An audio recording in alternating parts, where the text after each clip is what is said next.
Hello, in this video I'm gonna show you how we can change the strap on Samsung Galaxy Watch 6 Classic. In order to change the strap or the band, we need to turn around our watch, and then over here we will have two buttons on the straps or on those two parts. So what you need to do is simply press and then push it down like so. You might need to use a little bit of force in order to take it off. There we go. Simple as that. Later on, if you have a new strap, then of course you will need to press the same button at the back and then apply it to the watch itself.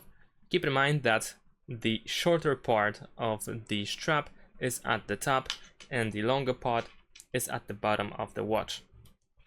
So press and hold the button on the back of the strap and then try to apply it. You might be able to push it to the one side only, but then of course you can adjust it and push it to the other side as well.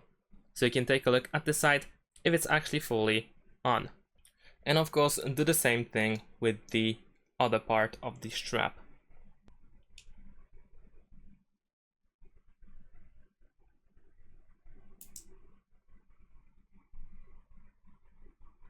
Keep in mind that the button needs to be pushed when you put on the band. And that's it. Thanks for watching. Leave a like and subscribe to my channel, and see you in my next videos. Bye.